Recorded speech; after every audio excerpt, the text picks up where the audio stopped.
Hello mga kamamshi, kamusta? Nung Sunday nga nagsimba kami at wala namang sa plano namin kumain ng Jollibee.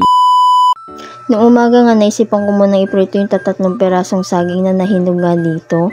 At ito na lang din yung ipang-aalmusal namin dahil wala nga nabili pang almusal. Kadalasan nga ang panang-aalmusal namin ay lugaw ni Ate Weng.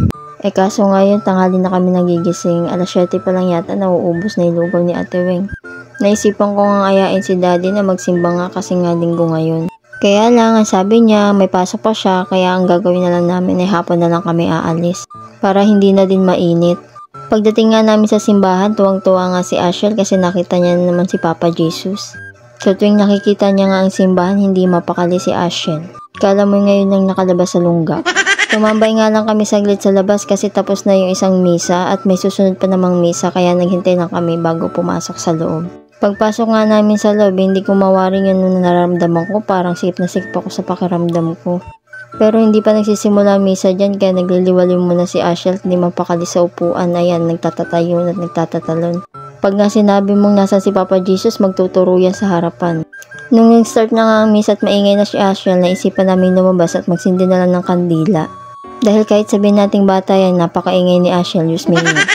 Sabi ko nga mag-picture-picture tayo, 1, 2, 3, picture, di man ngumingiti. Nung time nga na yan ay nag-aaya na siya sa Jollibee kasi nakita niya na yung Jollibee kaya nawala na siya sa mood. Salamat!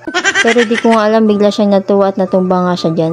Nung nawala nga siya sa mood, nilakad-lakad namin, ayun, nagdire-diretso papunta sa Jollibee at nagtuturo na. Pag nililiko ko nga, umiiyak na nilulumpasay. Sinabi ko nga lang dyan na hintayin ng daddy niya kasi yung daddy niya ay magsisimba din. At galing din sa biyahe ang daddy niya kaya nauna na kami dito sa simbahan. Pagtapos nga ng misa, nag-aaya siya sa Jollibee. Kaya lang bigla kami nagulat kasi sabi ng daddy niya pumunta daw kami sa crossing. Itong daddy hindi makatiis na hindi i-Jollibee ang bata. Ayan, tuwan-tuwa tuloy. Kain ng fries. May nino nga si Ashel dito sa Jollibee. At sinabihan nga si JC na may party sa taas at lalabas si Mascot Jollibee. Bago nga tawagin si Jollibee, sinalubong muna ni Ashel na alok pa nga ng hotdog dyan. Akala ko nga matatakot siya kasi nakikita ko sa ibang mga bata takot kay Jollibee Mascot. Habang may party nga, nakabukas nga yung pinto dyan at nanonood nga siya. At nakikisayaw sa my birthday. Itong bata na to, sulit talaga yung mga gastos mo sa kanya kasi napaka-appreciable niya. Sana paglaki niya, abot pa rin ng ganun. Hindi naman sa ini-spoil ng daddy niya, bumabawi lang siya kasi hindi niya daw naranasan yung mga bagay na to.